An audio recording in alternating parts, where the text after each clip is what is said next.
আজি আমাৰ গেমৰ সেকেন্ড ডে হয় তো আমি স্টাৰ্ট কৰিবলৈ লৈছো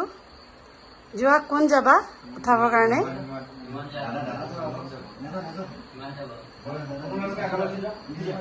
ময়ে কৈছো ঠাইছে যোৱা যোৱা ঠাইছে এইফালে দিয়া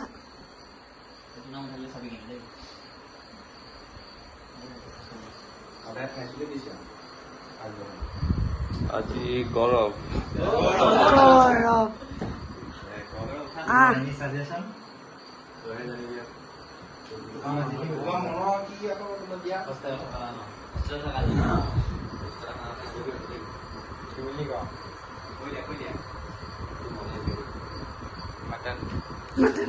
ঠিক আছে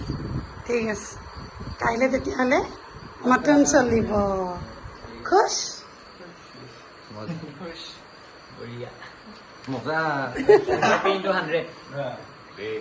ওকে এইফালে